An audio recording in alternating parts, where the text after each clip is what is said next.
Hi. Welcome to my locker room. I guess really his locker room. You're probably wondering how we got here.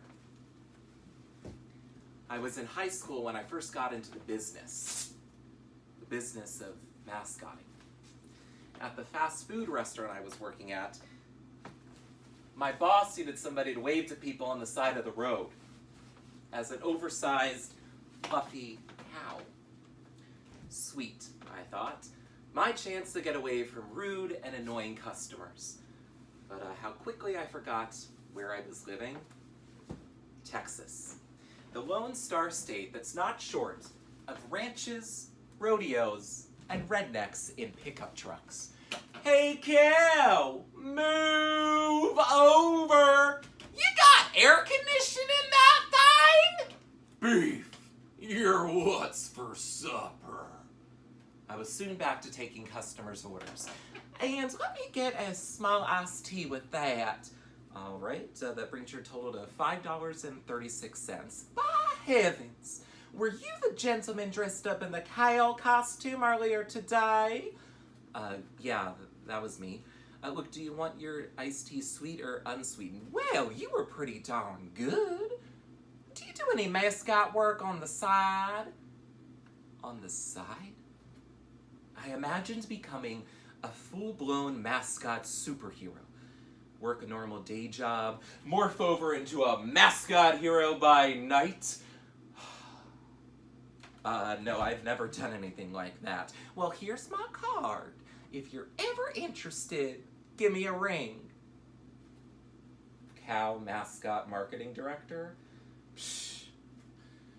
And so there came a point in my life when money outweighed any sense of dignity or self-esteem issues I had, and I became a regular performing as the cow mascot.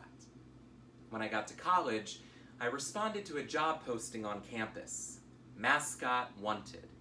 I submitted my mascot resume. I later found out I was the only one to submit a resume, and I got the gig as Captain Kane. How can I describe him? A SpongeBob swirly head with a football player build. And that led me to this guy, Bruno the Bull, the mascot of my college town's minor league baseball team. As a mascot, I've come into contact with so many children, it's difficult to keep track of them all. Hey, mascot! Oh, God! I love you, mascot! Get off my leg! Mascot! I want a hug! Back away from the bull! Since there's not much to do when I have that furry inflated head on, I've come up with categories for these lovely groups of children. The first group is the Shirley Temples, right after she gets off her good ship lollipop. Hi, Mr. Mascot. It's nice to meet you. Bye, mascot. The next group is the Kim Kardashians, just itching to get that perfect selfie. Hey, you, for the gram. Thanks. The third group is the Macaulay Culkins, once he finds out he's stuck home alone.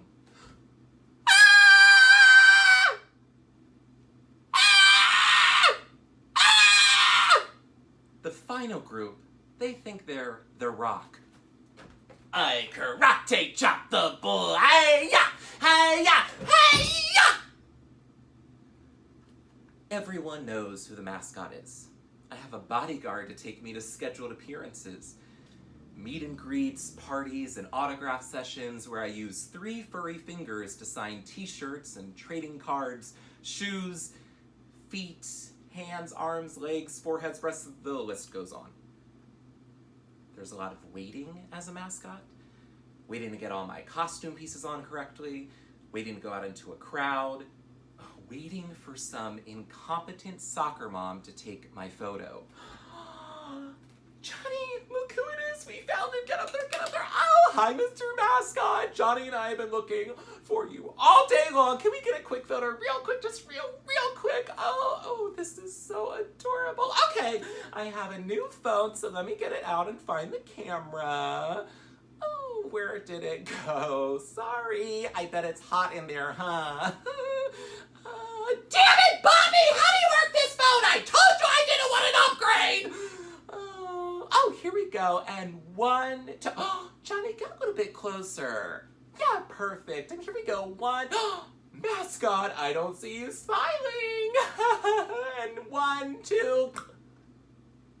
Did the flash go off? Oh, we gotta get the flash go off. We'll do it one more time. I just stand there and wait.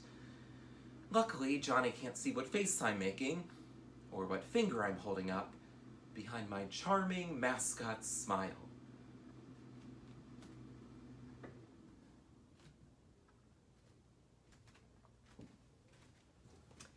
Nowadays, I feel like I'm stuck in the mascot costume taking a never-ending photo. I'm waiting. But for what? For my purpose? For all of life's answers? For that $1 million paycheck? When I'm the mascot, no one can know what I'm thinking. It gives me this rush of excitement, a sense that I'm liked and appreciated. Stuck in the middle of a family with 2 brothers and a sister, there are times when I just crave for some attention, and mascotting gives it to me. Speaking of my family, well, they're probably best described at a family meeting. This is how my 7-year-old mind remembers it. Okay, it's time for the Herskowitz family meeting. Is everybody here? That's my mom, Barbie. Yes, Barbie. But unlike the plastic doll, this Barbie is far from simple. Jordan, you will bring down your clothes right now. I don't care if you have something else to do. I don't care. Hello? Oh, hey, Susan, how are you? Yeah, no, this is the perfect time. 1 second. Did you hear what I said? As I was saying, I have some pretty exciting news to share. But I want you to listen to everything before you start talking, okay? Okay, Mark? Mark's my dad. He's a big old tall guy who has a huge fear of broccoli. Sometimes he can be clueless on family affairs, like this one.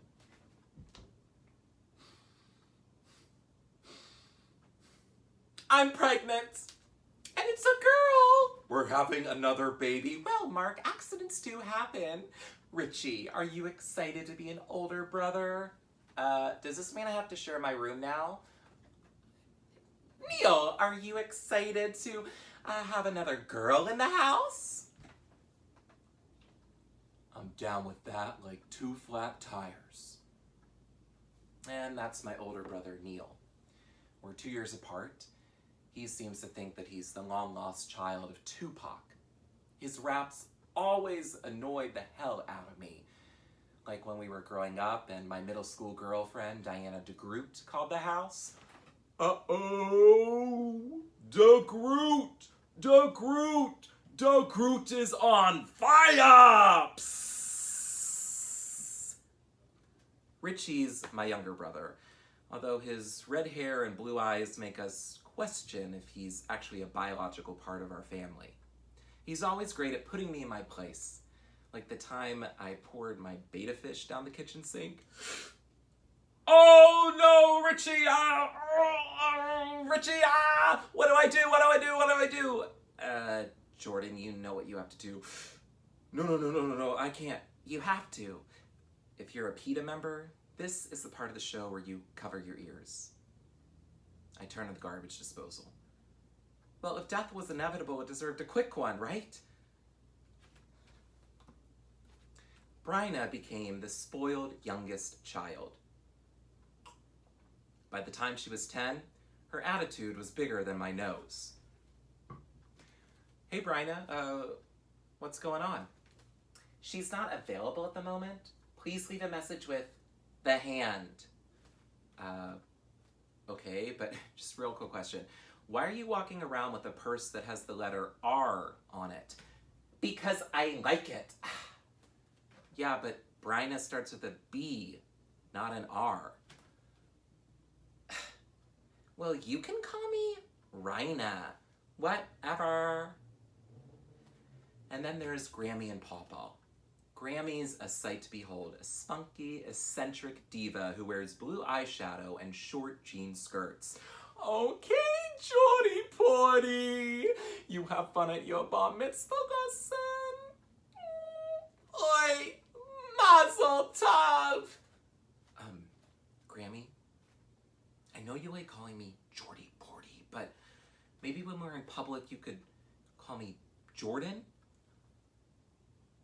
Okay, sweetheart, Grammy can do that. Okay, thanks. Bye, Grammy. Bye, Jordy Pordy. Oh, shitskis, Jordan. Sorry, Jordy! It was a nice try. But Grammy loves me for who I am, even if it means I'm Jordy Pordy. She doesn't care what people think about her. It's that confidence in her that I've always looked up to. But I can't hide behind my mascot costume forever. So when I take it off, just who or what am I? Besides extremely good looking? Do the curly hair and big nose give it away? I'm Jewish. Judaism wastes no time welcoming you into the club. At 8 days old, I physically became part of the tribe by having a sliver of my wiener snipped off. The bris is a huge social gathering for family and friends, even strangers, to come witness the painful cutting of my teeny weeny right in front of their very eyes. Baruch atah. Ooh, here we go! It's time to say bye-bye to the little hoo-ha! No, I don't know the family. I'm just here for the bagels afterwards. Okay! Wait for it! Wait for it!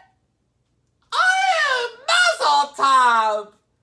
Even though I'm sure I loved all the attention, I can imagine at some point I wanted everyone to stop staring at me. Well, at least at my crotch. So, who wouldn't want to be part of a religion that celebrates brutal penis snippings? Judaism teaches us that everyone's created in God's image. So no matter how big my Jew-fro is, I still have something special to offer the world. Growing up in Texas, I've always been in the religious minority. I'm the first and maybe only Jew some people ever meet. I wanted to go north for college. I got as far as Oklahoma. In case you weren't aware, there aren't too many Jews living in Oklahoma. I found that out the hard way on one of my first days on campus. So, Jordan, what Christian student organization are you going to join on campus? Oh, well, actually, I'm Jewish. Oh.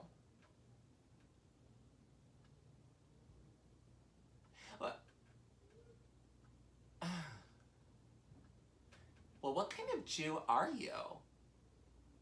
Judaism's kind of hard to explain to Goyim. Goyim? No, not Gollum from Lord of the Rings. Goyim is the Yiddish term most commonly referring to non-Jews. So let's just clear this up now for all the Goyim watching. I do not speak Jewish, and no, I am not Hanukkah. Just because I'm Jewish doesn't mean I know your friend Rachel who lives in New York. My dad's not a doctor, lawyer, or accountant. We don't have $100 bills going from the trees in our backyard. It's taken me a while to really find my connection to Judaism.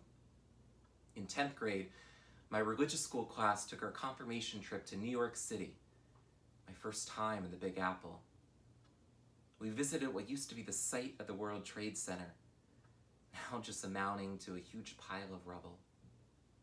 As we stood around the perimeter of the gates, we held hands with each other as our rabbi led us in the prayer, Oseh Shalom.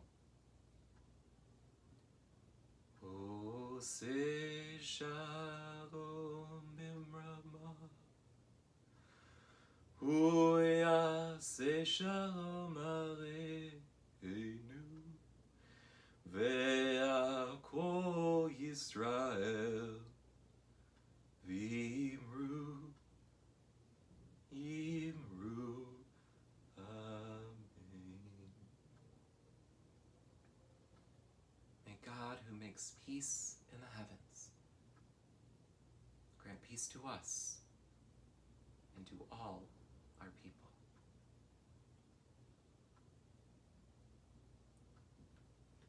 It was at this very moment where I stood with 20 of my Jewish peers, with my rabbi, where for the first time I felt Jewish. I felt like I was part of something bigger, and I was realizing a piece of my own identity.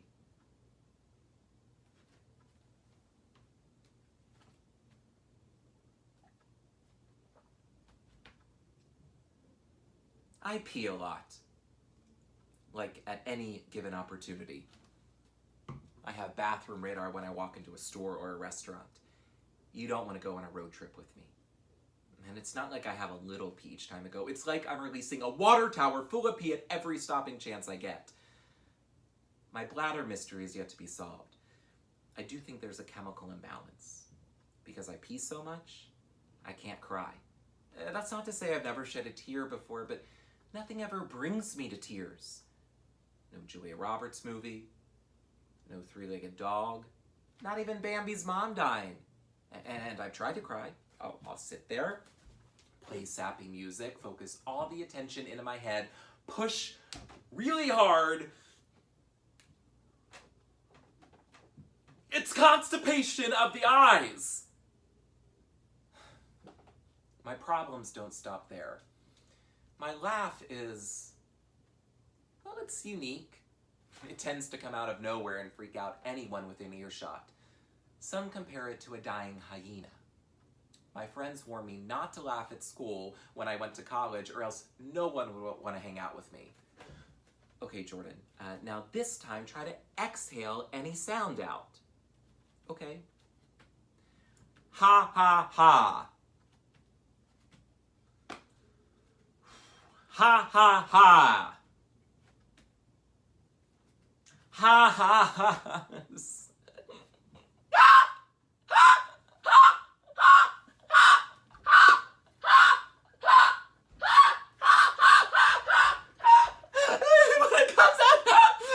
Comes out! Like the time I was at a friend's house late one night, one thing led to another, and out came the dying hyena.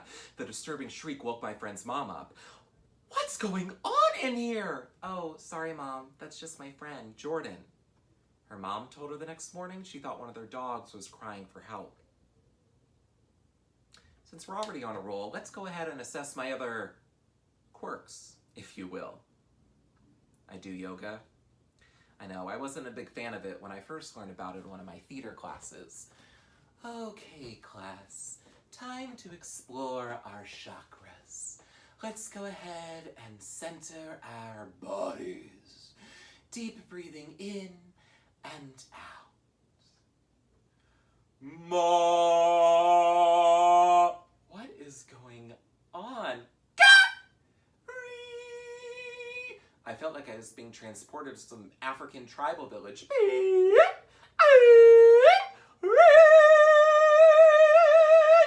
didn't know humans were capable of making those sounds. But as the semester went on, I kind of started taking a liking to this yoga thing. My body was starting to bend in places I never knew were possible.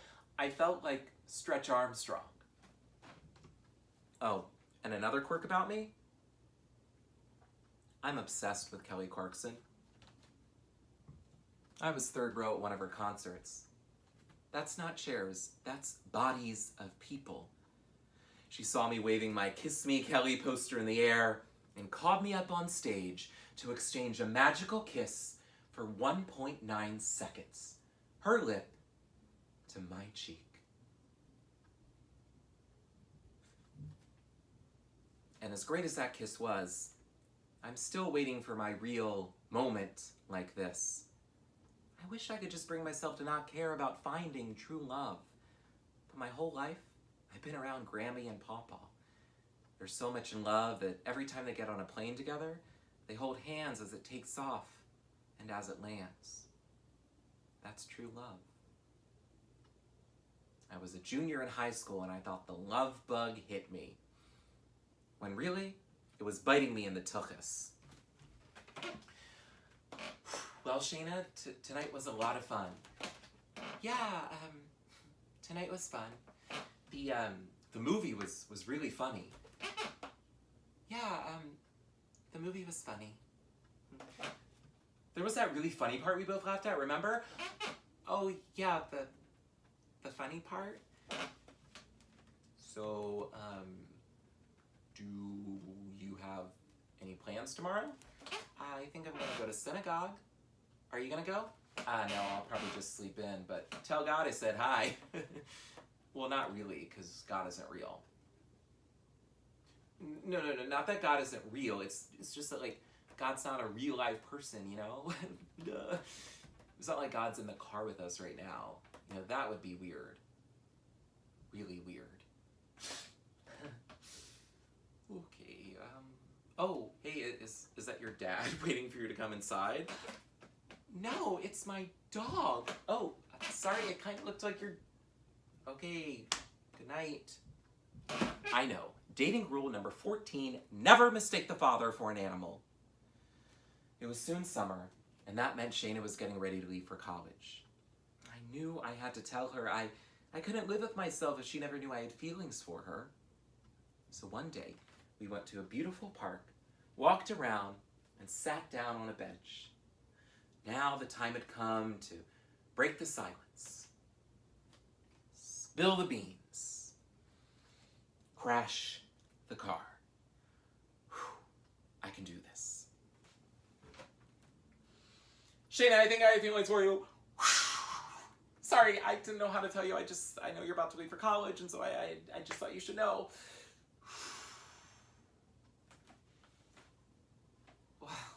Oh, thanks for telling me. I care about you a lot, Jordan, but I think we should just stay friends. Friends.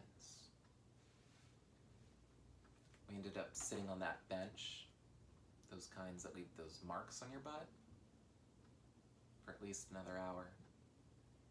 Just sitting there, just as friends. The one time I fell for someone, it was too late.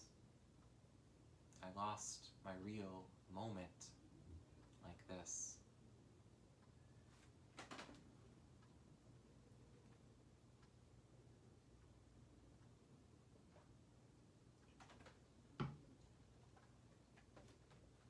No one ever cares about who the mascot's dating or the mascot's identity. His smile stuck on his furry face, whether he likes it or not. It sure makes people excited around him. Like the time I was working the Susan G. Komen Race for the Cure. We mascots were asked to lead the morning stretches before all the breast cancer survivors went off on a 1-mile walk. As the race was about to start, a short, older woman decked out in pink grabbed one of my hands, hooves. Excuse me, Mr. Cow, would you like to walk the race with me? Lady, Mr. Cow is hot, sweaty, sicky, tired, grumpy, and about to pass out! Luckily for her, Mr. Cow wasn't allowed to talk while in costume. I decided to make her happy and walk the mile with her. 45 minutes later, I could see the finish line in the distance. My heart was pounding, my breathing was heavy, I was dragging my hooves to finish. But you know, there's not a mascot in this whole world that wouldn't put up a hoof and walk that mile with her. As we crossed the finish line, she turned to me. Oh, thank you so much. I wouldn't have been able to finish the race without you by my side. But I didn't need to be thanked. The 45 minutes of suffering I endured doesn't even begin to compare to what this lady has gone through with breast cancer.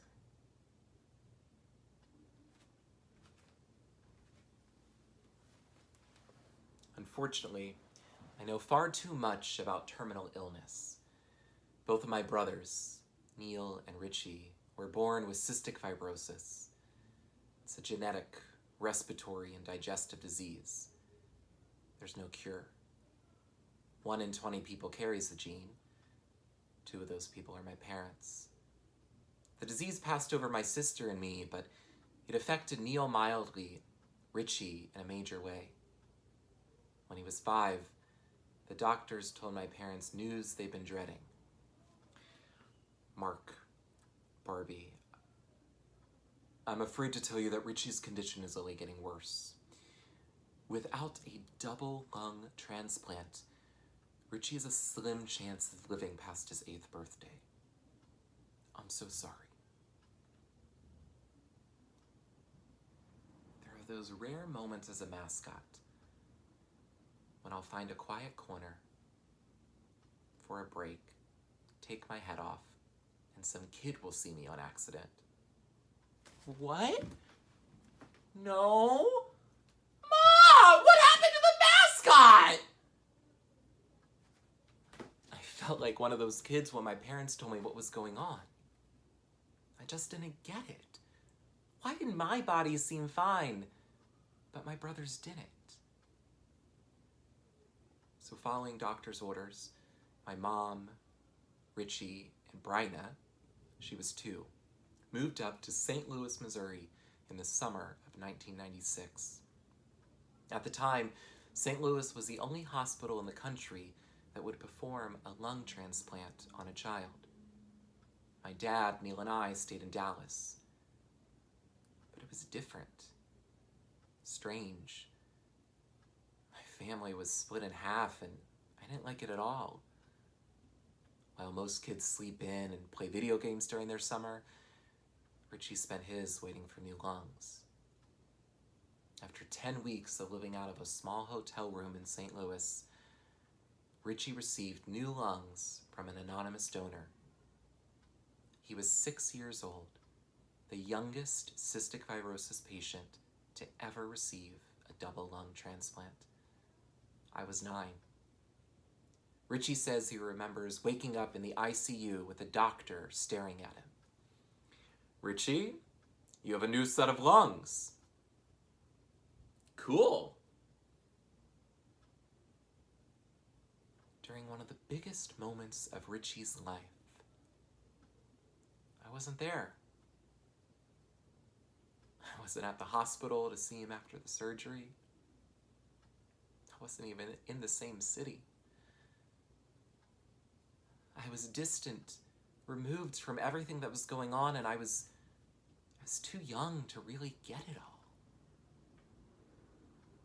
Sometime later, my parents received a letter in the mail.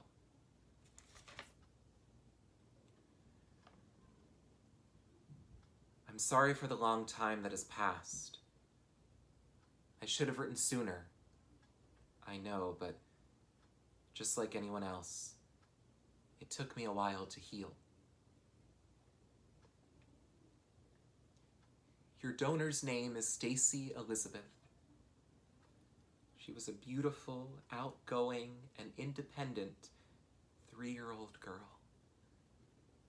Stacy's spirit could make even a grumpy old man play with her. Stacy was hurt in a car accident. A truck hit us, then her sweet brain was smashed. So due to the love Stacy shared, taught, and gave, I decided the only thing to do with love to Stacy was to help others so they would be blessed by Stacy too. Signed, your donor's mommy.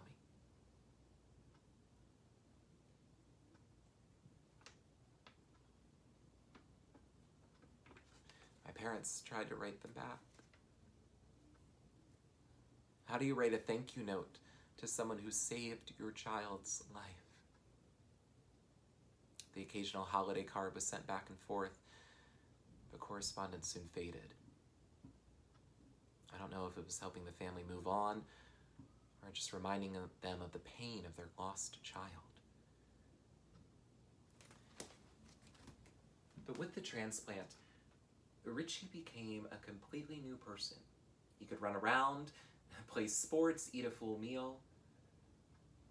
But 8 years later, around the time I was getting ready to leave for college, Richie's lungs started to reject his medicines. The doctors didn't know why this was happening. He'd gone 8 great years without any complications. Why would something start now? A weekend visit turned into a week, which turned into 2, 3, almost a month back up in the St. Louis hospital. I talked to my mom on one of the nights they were still up there. Well, Jordan, the doctors, they just don't know what to do. They've done some tests, but, well, they think they've done everything they can. Why would a doctor who performed a major, groundbreaking surgery give up so easily on his patient? We did. Just like that. Mom and Richie came home from St. Louis, never to return to that hospital again. They started to seek treatment from doctors in Dallas. Doctors who weren't 100% sure about what to do, but who were willing to try new things to make Richie better. A huge sports fan, Richie became the manager of his high school basketball team. He became a mascot of his own kind. His team was inspired by his perseverance and his positive outlook on life. All right, guys, watching you play out there is more painful than the 3 IVs I got stuck into me this morning. Scott, go for the 3-pointers. Steve, remember to pass the ball. And Johnny, do the layup trick we worked on. We've got this, guys. Richie's not ashamed of what his costume looks like. Oxygen tubes in his nose and a wheelchair to get around, which he renamed his Pimp Mobile. You know it's hard out here for a pimp. Oh, hey Justin, did you see the game last night? Oh yeah, man, I know. They say I'm so fast in this, they want to recruit me for the cross-country team. Well, hey, I got a role, pun intended. People love and want to be around Richie because he's a genuine guy, not because he's wearing a furry suit. So what about the guy who is wearing a furry suit? I got into the mascotting business because it gave me a chance to perform in front of tons of people. Ever since I was a kid, I've always known I wanted to be an actor. Mom, I've decided that I'm not going to be a teacher anymore. Okay, but that doesn't mean you can't help me find the Rice Krispies. I'm gonna be an actor. Mm-hmm. But you do know that teachers get paid. One of my first auditions was for a musical. I had no vocal training, and that was quite a scary thought. Hi, I will be performing The Most Beautiful Girl in the World. Hit it, Jim.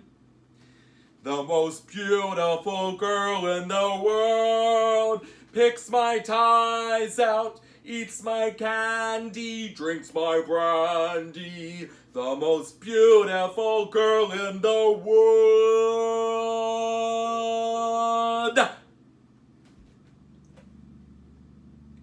Well, I thought I nailed it. That was a very interesting rendition. Next.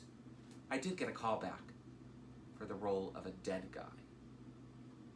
Over time, I've come to terms with the fact that despite what you might think, I'm not going to be the next Ben Platt. Maybe Adam Sandler? Justin Bieber? And even though I'm starting to understand who I am as an actor, there are still some people who don't always seem to get me. Like this director I met once at a theater conference. Excuse me, Jordan. I just wanted to say that I really enjoyed watching your work today. Oh, Thanks. You know I get the problem with kids like you. Sure, you are incredibly good looking, but your handsome looks and no personality will get you nowhere in the world of theater. Ever since I can remember. And trust me, I would have remembered. I have never been described as handsome with no personality. In fact, usually I'm told the opposite. So you should really think about getting a personality, or else you will always be cast the good-looking man. I'm still waiting to get those good-looking man parts. roles. Good-looking man roles. I was ready to pursue my acting dream at my first given chance. I applied to New York University early decision. The location was reason enough. Out of Texas. Hey, Mom, did anything come in the mail for me today? Susan, you'll never believe it. Yeah, Jordan, yes, the envelope's in your room. And bring down your dirty clothes! I ran as fast as I could up to my room. I grabbed the envelope, sat on my bed, positioning myself dead center of the billboard-sized Lights, Camera, Jordan glitter sign that was made for my bar mitzvah party. A nice foreshadowing to getting my name on lights on Broadway. Dear Jordan, your application for admission has received the careful consideration of the Board of Admissions. It is with regret. What? No, this can't be right. Out of the large pool of applicants, we were only able to accept, and I am not one of them? Hello? Lights, camera, Jordan? We wish you the best of luck in your future academic pursuits. Signed, Brenda Walter, NYU Senior Admission Counselor. How am I able to have any future academic pursuits, Brenda Walter, that I burst out crying? Like Niagara Falls just poured out of my not good enough for NYU eyes. Like a little baby. This is what needs to happen for me to be able to cry. After days of mourning, I decided that I needed to apply elsewhere. So I applied to every college I ever heard of. May 1st came, and that meant answers from the colleges. Boston, rejected. Tulane, rejected. Miami, rejected. Texas, rejected. Southern Methodist University in Dallas, accepted. How wonderful. The one school I'm accepted into is a half hour away from my home. How could this happen? Am I a terrible person that's supposed to be damned to Texas for the rest of his life? I had good grades, I was involved in extracurriculars, I had committed no crimes to my knowledge. A few weeks later, I was called down to my high school counselor's office, and waiting for me there was an admissions rep from the University of Tulsa. Hi there, Jordan. My name's Beverly, and I'm from the University of Tulsa in Oklahoma. Oklahoma? Where the wind comes sweeping down the plain? That's practically still Texas. I think you will really like it here. Now tell me a little bit more about yourself. Okay, well, I'm involved here at school, and I'm involved at my synagogue, and then she started to cry. Oh, I'm so sorry. This has never happened to me before. I am just so blessed to have met you and to have heard your story. What a bizarre moment, huh? I wasn't even talking about anything sad. Was this some recruitment method she used on everyone? Little did I know, my high school counselor had told her about my family hardships and wanting to go to NYU, so I guess just meeting me was pretty moving for her. But I'd never been worshipped before like that. And I kind of liked it. I mean, if this is how everyone's going to treat me in Tulsa, it shouldn't be too bad. So when I got to Oklahoma for college, I was on my own for the very first time. Even though I was going through all these changes, my family, well, they were just as I'd left them. Neil was still living at home. His cystic fibrosis was creeping up on him, but he seemed to be managing it well. And he still had visions of being a rapper. Yo, what up, home slice? Why be taking you so long to holler back at your bro? Faux cheesy.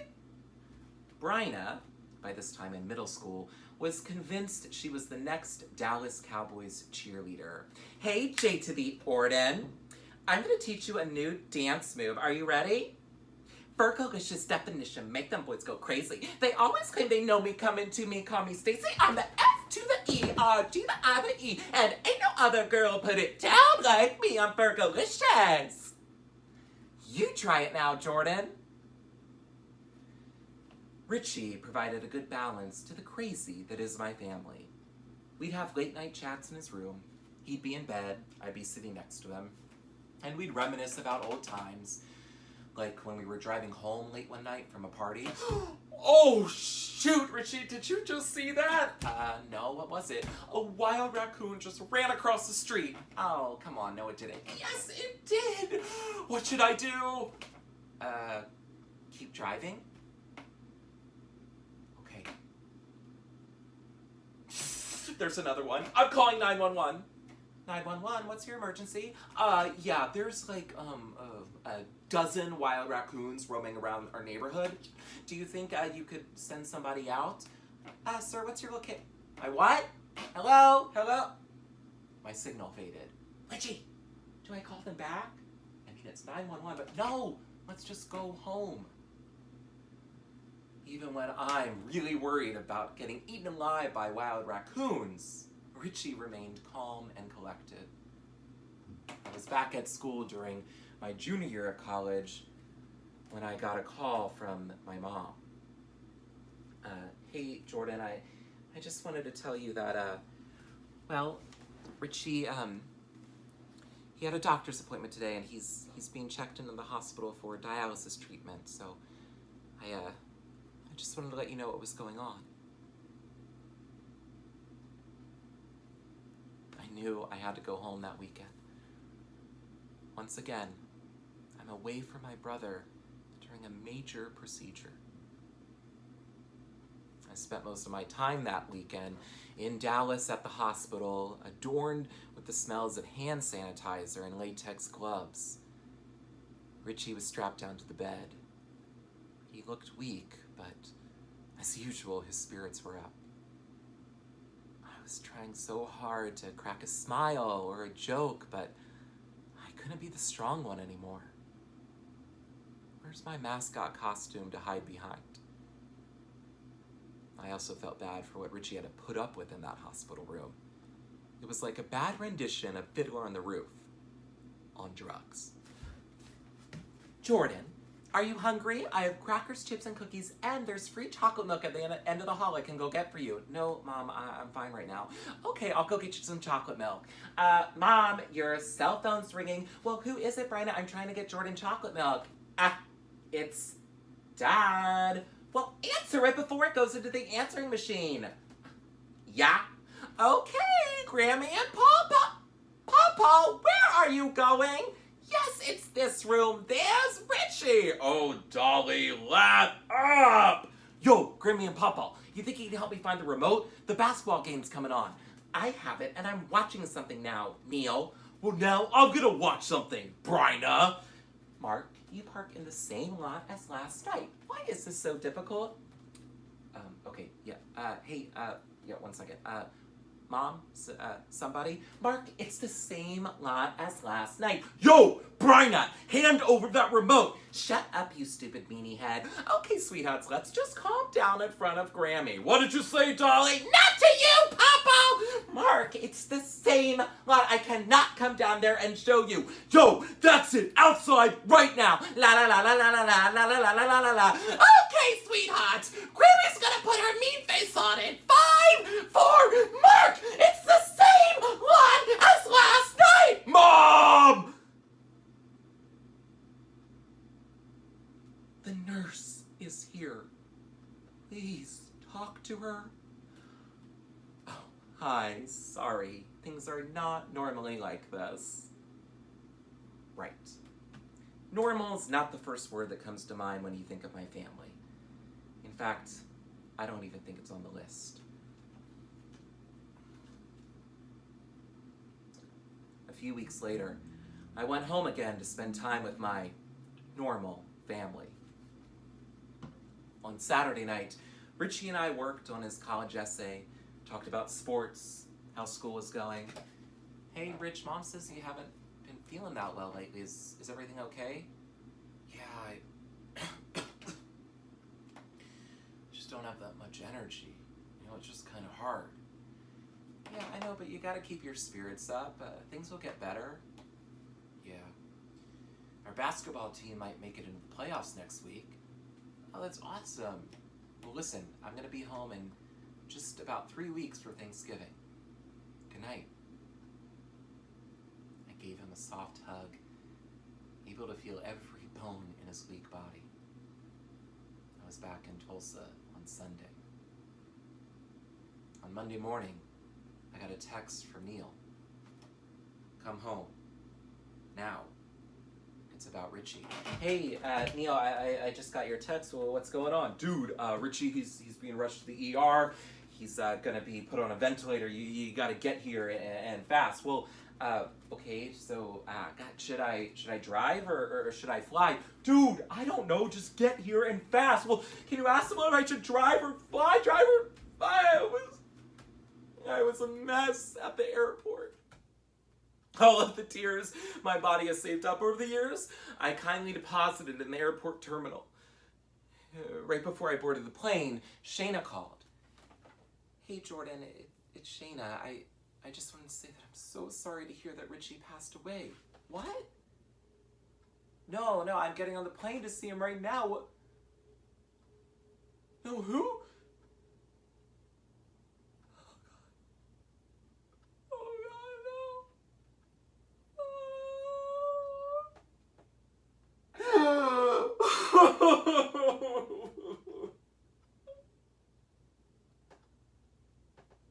Dear God, why would you do this? Why would you take my 17-year-old brother away from me? He was a good kid. How do you expect me to get through this?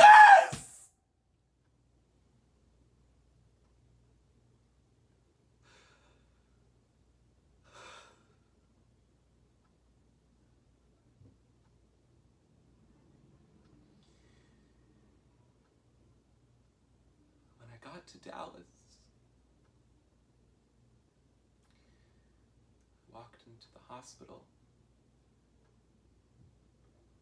A place I'd come to for years. A place that always made Richie better. But this time, I was dreading the inevitable.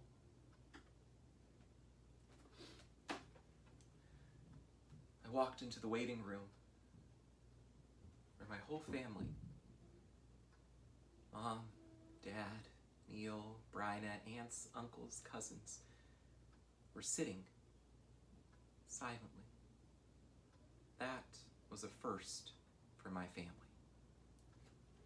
Oh, Jordy Pordy. Are flip-flops the only shoes you brought home with you? I walked into Richie's hospital room. His body was covered by a sheet. I sat down next to his bed, our normal talking spot. This time I did all the talking.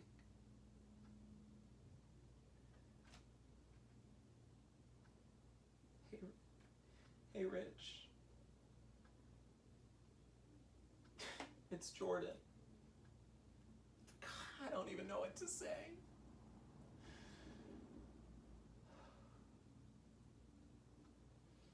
I guess this is my goodbye. Oh, think about you every day. And I'm going to share your story with so many people. I love you so much.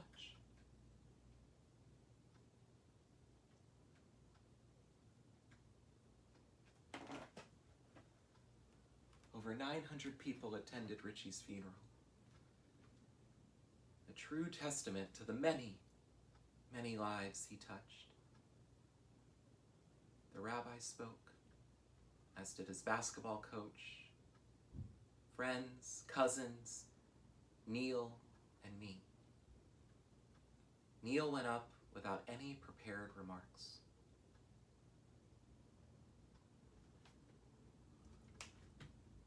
You know, my mom said that today was going to be the hardest day of her life. But you know, I don't think it should be. I think it should be the proudest. You know, because look at how many people are here. You know, I think respect is really hard to come by. To be respected and admired. As people, they work their whole life for the respect and admiration Richie had. To me, that says so much about him. He was my guy. I'm gonna miss him. After Neil spoke, it was my turn. Speaking at Richie's funeral, it's the hardest thing I've ever had to do in my life.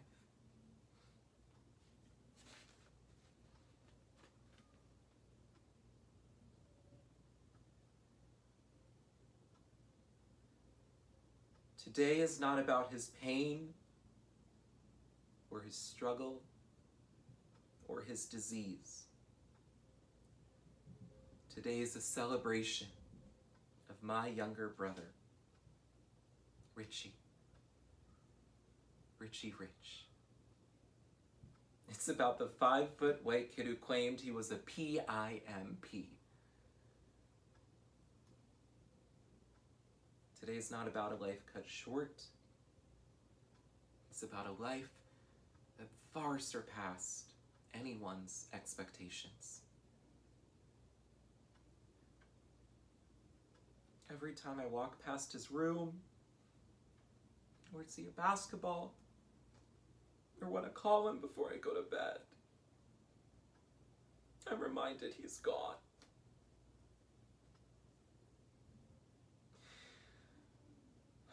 But we are a strong community, and we will get through this together because Richie would not want it any other way. So take every tear you've shed here today and turn it into a moment of happiness in your life. Smile, laugh, be compassionate, and look out for others. And when the time comes, donate your organs so you can give someone like Richie a longer, more meaningful life. Live your life like Richie did. Rest in peace, PIMP.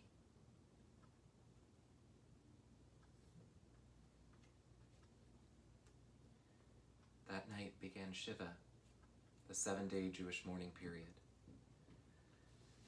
Family and friends would come over to our house each night, and our rabbi would lead us in a short memorial service.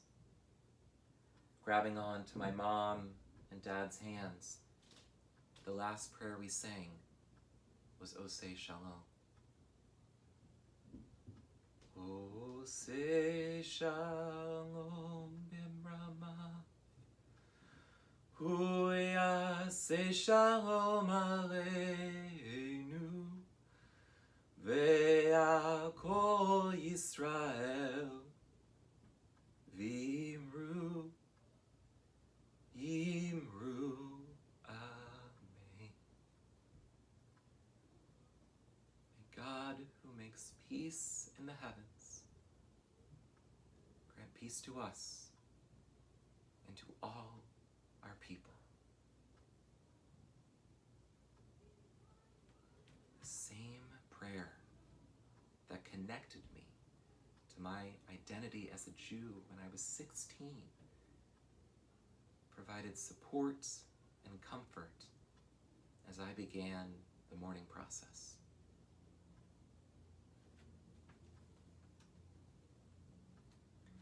Three months later, I traveled to Cape Town, South Africa, where I spent the semester studying abroad.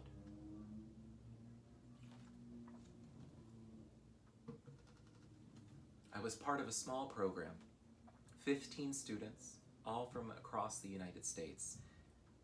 14 of them are girls, and me. What are the chances? The next 4 months were life-changing. A journey of self-discovery that allowed me the space to really grieve Richie's death. On February 24th, what would have been Richie's 18th birthday, the girls and I hiked Table Mountain. When we got to the top, I was overcome. This is how Richie would want to be celebrated. While abroad, I picked up this story and wrote the final moments I remembered with Richie. The weekend home, the call from Neil, the hospital, the funeral. I read through the story, and for the first time, it felt complete. The story was suddenly bigger than just me or Kelly Clarkson, and I knew that I had to share it with others. I spent my senior year of college workshopping it, and around graduation, I ran into that girl, the one that I met on one of the first days on campus. You remember, she wanted me to join a Christian-run student organization. Hey, Jordan! Hi! Shalom! So, what are you going to do after graduation? Oh, so I just want to tell you that I am going to do Teach for America for 2 years down in Detroit, and then I'm going to go out west for my master's, and then I'll end up working for Google. So what about you? Well, I'm going to travel the world with my one-man show. Oh! Like, for real? For real. My parents had a similar response. But Jordan, who's gonna come and watch the show? So, you're gonna travel before you start working? I get it. I was young and naive, but I had a dream. So I made a press kit of the show, and I sent it to 100 theaters and festivals all across the US, and one in the UK because, well, why not? The only place to call me back was the one in the UK. And so began the Jordy Pordy World Tour. That's probably where you remember this face from, huh? 3 continents, 40 cities, and 350 performances later, my last stop was in New York City, where I decided to stay, fulfilling a dream that I had long aspired to, but took me a little bit longer. But that's okay. It was still everything I thought it would be. I got an apartment with Marissa, one of my roommates in South Africa. Jordan, stop calling it the New York City. It's just the city. People will know what you're saying. Second, if you're gonna hang out with May and May friends, we have got to do something about the shoes, the hair. What's wrong with my hair? The city quickly toughened me up. Hi, I'm interested in getting a parking spot in your garage. Interested? Yes, interested. Interested? Yeah, I'm very interested. Can I sign up, please? We're full. Oh, okay. Well, should I come back tomorrow? No, we're full. Got it. Is there a waiting list I could, put my name down on? Sure. Name, number. Great. Thank you. Okay, so about how long is the wait? 7 years. What? No, seriously, how long is the wait? 7 years. 6.5 if you're lucky. What the? Then there was that time that I locked myself out of my apartment, along with my phone and wallet. Luckily, I went across the street to our neighborhood bistro. Hi, excuse me. So just a real quick question. Sir, do you have a reservation? No. So, crazy story. I was doing my laundry and my roommate's not home. Sir, without a reservation, I can put you on the waiting list. Let me guess. It's a 7-year wait? No. Are you dining alone? No, please, just listen. I was in my apartment and then I walked out, and so I just need a phone to call a locksmith. Sorry. Phones are for paying customers only. My skin quickly got thicker and I started to get used to things.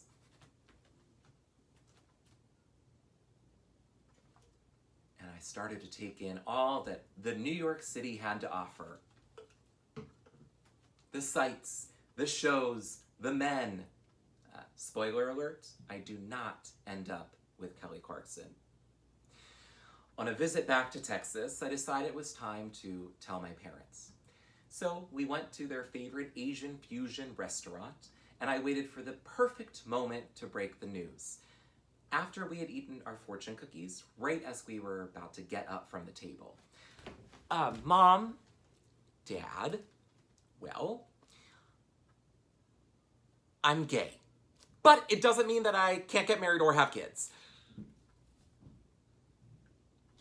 Say something? Are you happy? Yeah, I'm happy, Dad. But are you happy?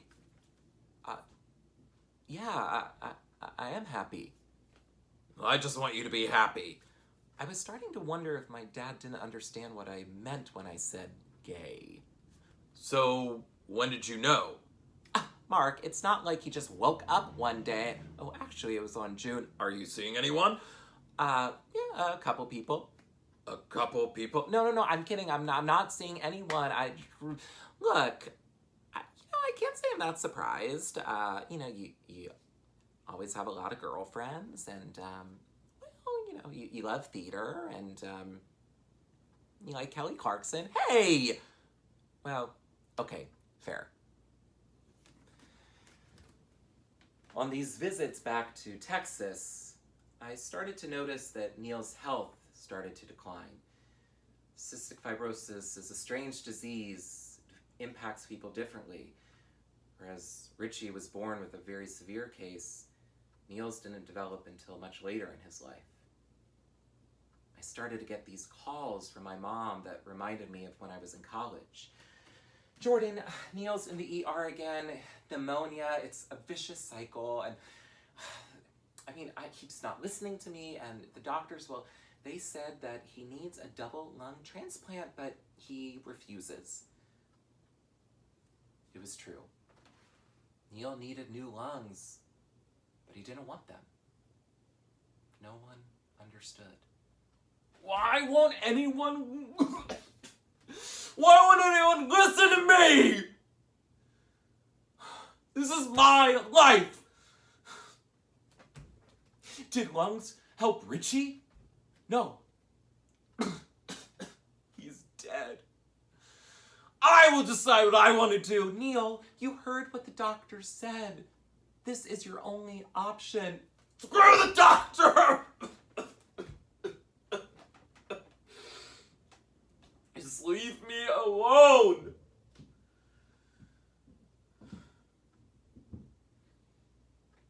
My mom is stubborn, so is Neil. If Neil was going to decide to put his name on the waiting list, it was going to be his decision and his alone.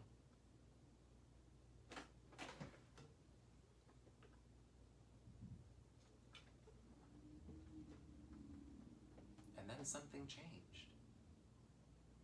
For Neil, who knows what it truly was? I was wondering, what would it be like if I lost both my brothers? I thought about my parents, my mom, who'd been a caretaker for so long, my dad, who had to work 3 jobs just to take care of the family. I was thinking about Bryna too, and now in her 20s, was just a child when Richie died. How are we all going to go through this again?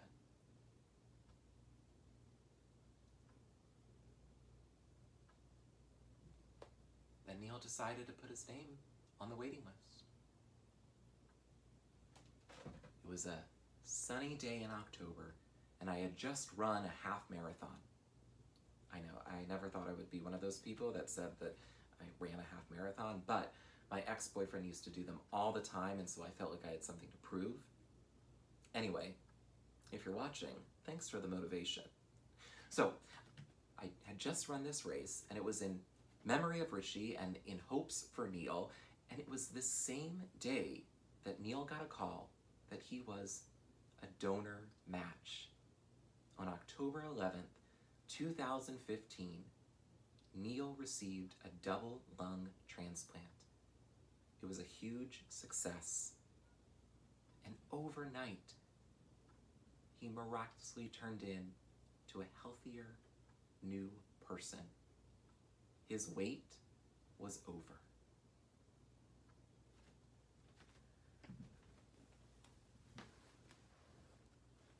We're all waiting for something to happen in our lives. We're waiting to tell someone we love something. We're waiting for quarantine to be over. My mom's waiting for me to return her calls, like the one she probably left during this show. Hey, Jordan, it's Mom. I know you got a show, but call me back. Followed by a text, left you a voicemail. My dad's waiting for retirement. He's always worked hard to support his family. Neil's as healthy as can be. He's waiting to finally produce that rap album. Bryna's waiting for me to master her new dance routine. But she's quickly becoming a mature, confident young woman. Grammy and Pawpaw, well, they're ageless. Pawpaw's waiting for his hearing aids to work, as soon as he can find them. Grammy's waiting for me to adopt her Jordy Pordy nickname. I think this show should do the trick. There are times when I think about Stacy, Richie's organ donor. What were Stacy's hopes and dreams? What was Stacy waiting for?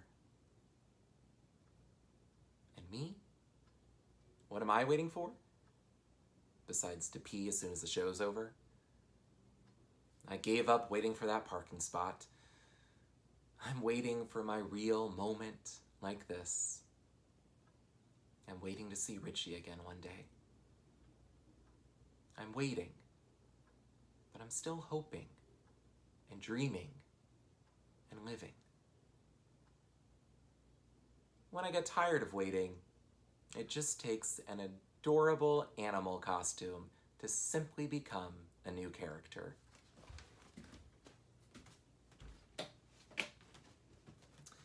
Plus, the fans are waiting for me.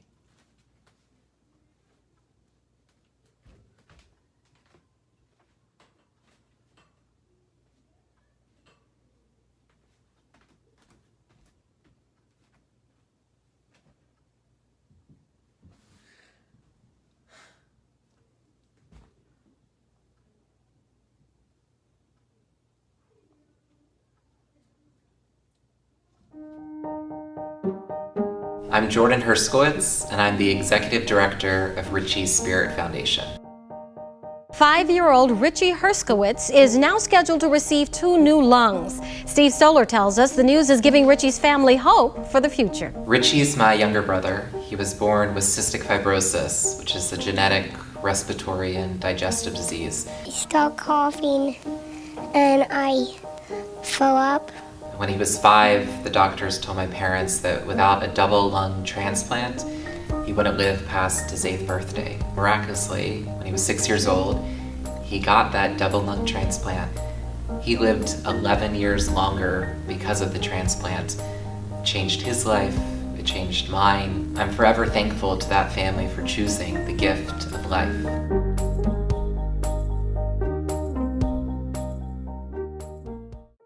After Richie's death, I wanted to find a way to keep his memory and his spirit alive. When I first told people about my idea to start a nonprofit in Richie's memory, people thought I was crazy, that it would be a lot of work, which it was. Our first year, we started with giving out a small college scholarship.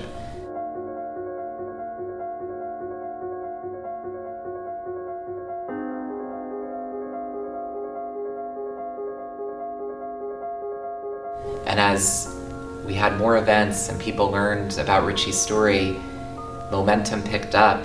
For the past 10 years, Richie Spirit Foundation has expanded tremendously. We have events across the country. We have an international board of directors, a young professionals network out of New York City. Hi, my name is Konika Majumdar, and I'm a board member for Richie Spirit Foundation. Growing up, I had a very close family friend, and when he was 15, he went to the hospital with what we thought was pneumonia, and it turned out he had a congenital heart defect. It was months of waiting, not really knowing what was going to happen to him, and he luckily got the gift of a heart transplant, and I saw firsthand how it changed his life. 10 years is an incredible milestone for us to have reached, and we could not have done it without the help of Richie Spirit Foundation volunteers and donors from across the country. As we look towards the future, we will continue to share Richie's stories in new and exciting ways to get people to sign up to become organ donors, to continue to grow our grant-giving programs, because organ donation is the greatest gift of all, the gift of life. Pass the spirit.